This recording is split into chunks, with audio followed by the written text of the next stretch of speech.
আজ দিল্লি যাচ্ছেন মুখ্যমন্ত্রী। আর মুখ্যমন্ত্রী হওয়ার পর প্রথমবার দিল্লি যাচ্ছেন শুভেন্দু অধিকারী। গতকালই দিল্লিতে গিয়েছেন শ্রমিক ভট্টাচার্য। দিল্লিতে গুরুত্বপূর্ণ বৈঠকে শুভেন্দু অধিকারী এবং দিল্লিতে কি চূড়ান্ত হবে মন্ত্রিসভা সম্প্রসারণ? আজ দিল্লি যাচ্ছেন মুখ্যমন্ত্রী। মুখ্যমন্ত্রী হওয়ার পর প্রথমবার দিল্লি যাচ্ছেন শুভেন্দু অধিকারী। গতকালই দিল্লিতে গিয়েছেন শ্রমিক ভট্টাচার্য। দিল্লিতে গুরুত্বপূর্ণ বৈঠকে শুভেন্দু অধিকারী। দিল্লিতে কি চূড়ান্ত হবে মন্ত্রিসভা সম্প্রসারণ?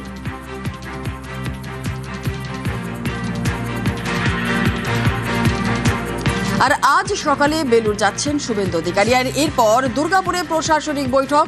মুখ্যমন্ত্রীর অন্ডাল থেকে সরাসরি দিল্লি যাবেন শুভেন্দু অধিকারী। শুক্রবার জরুরি বৈঠক সেরেই কলকাতায় ফিরবেন।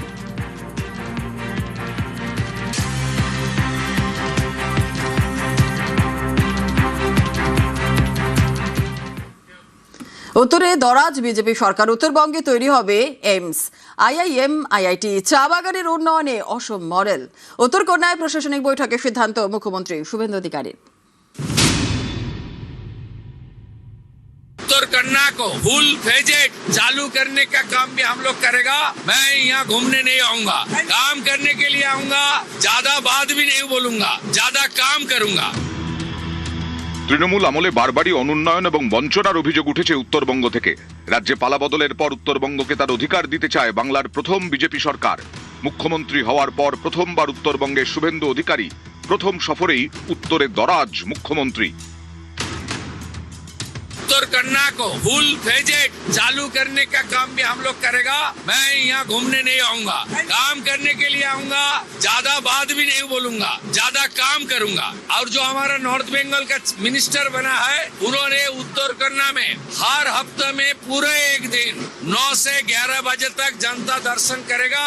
11 बजे से 1 बजे तक हर प्रोग्राम का रिव्यू करेगा एडमिनिस्ट्रेशन के साथ लेकर। 2 बजे से 4 बजे तक सब एमपी एमएलए के साथ हर हफ्ता मीटिंग करके उत्तर बंग में हर स्कीम को इम्प्लीमेंट करने का काम भारतीय जनता पार्टी का सरकार करेगा। हर महीने चीफ मिनिस्टर को उत्तर बंग को मिलेगा। मैं यहाँ घूमने नहीं आऊंगा, काम करने के लिए आऊंगा।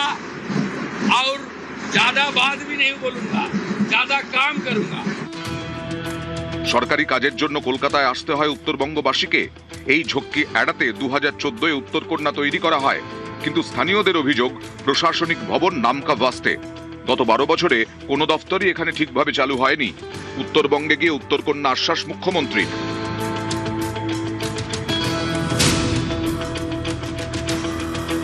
उत्तरकन्या को फुल फेजेड चालू करने का काम भी हम लोग करेगा। मैं यहाँ घूमने नहीं आऊंगा, काम करने के लिए आऊंगा। ज्यादा बात भी नहीं बोलूंगा, ज्यादा काम करूंगा। ওখানে ফুলদানিটা তো অনেকদিন ধরে ছিল, ফুলটা আলটিমেট এলো। তো ফুল যখন এলো গন্ধ আমরা পাবো, তাহলে আমরা উপকৃত তো 100% হবো। এই সরকার মানুষের সরকার হবে, এই সরকার জনগণের সরকার হবে, এই সরকার রাষ্ট্রবাদীদের সরকার হবে। আগামী 3 মাস, আগামী 6 মাস, আগামী 1 বছরের মধ্যে আমরা আমাদের মানুষের কাছে দেওয়া কথা আমরা পূরণ করব। एक एम्स, एक आईआईएम, एक आईआईटी, एक कैंसर हॉस्पिटल उत्तर बंग को बनाने के लिए जो संकल्प पत्र में है, उसका लैंड और 4 जिले में होगा, एक जिले में नहीं है। গত বছর ভয়াবহ দুর্যোগে বিপর্যস্ত হয়ে পড়ে উত্তরবঙ্গের বিস্তীর্ণ এলাকা। উত্তরকন্যার বৈঠকে বিপর্যয় মোকাবিলা নিয়ে বার্তা দেন মুখ্যমন্ত্রী। पिछले साल 2025 में, उससे पहले 2023 में तो डिजास्टर हुआ था नॉर्थ बंगाल में।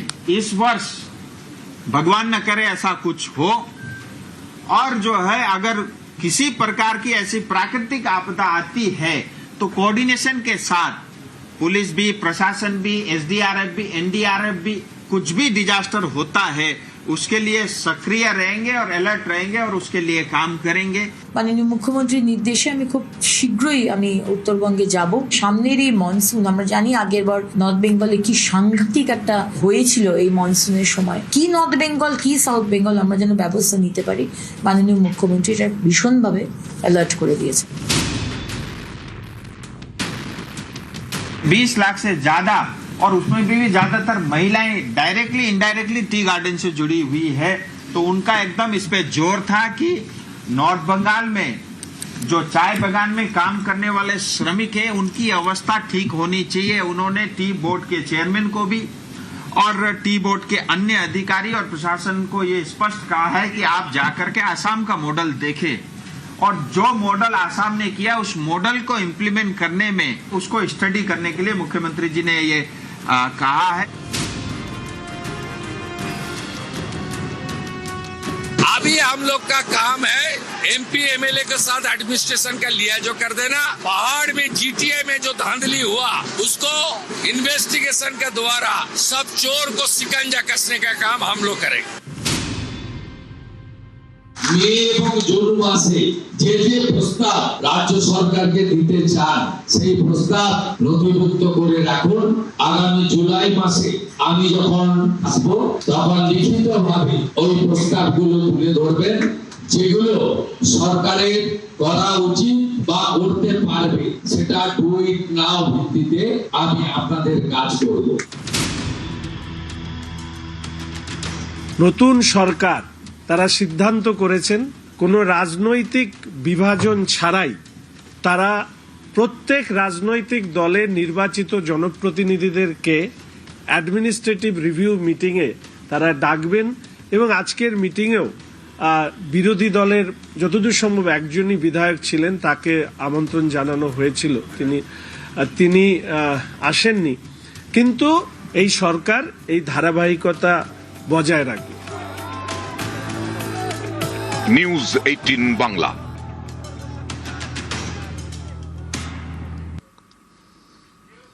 বাংলায় পদ্মকে জমি দিয়েছে উত্তরবঙ্গ। রাজ্যে পালাবদলের পর এবার উত্তরের ঋণ শোধের প্রতিশ্রুতি মুখ্যমন্ত্রী শুভেন্দু অধিকারীর। মুখ্যমন্ত্রী হওয়ার পর প্রথমবার উত্তরবঙ্গে পা রেখেই বললেন উত্তরবঙ্গের মানুষ যে স্বপ্ন দেখেছে বিজেপি পূরণ করবে।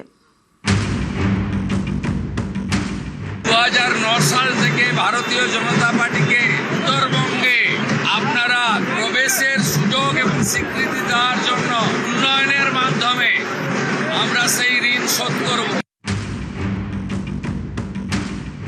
উত্তরবঙ্গের মানুষ যা স্বপ্ন দেখেছেন বিজেপিকে নিয়ে বিজেপি তা পূরণ করবে।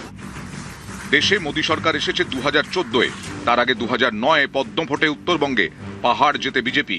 তারপর থেকে কখনো পদ্মের হাত ছাড়েনি উত্তরবঙ্গ। এর মাঝে সবুজের ঝড় উঠেছে, তৃণমূল নবান্ন গড়েছে, কিন্তু উত্তরে পদ্মই ফুটেছে।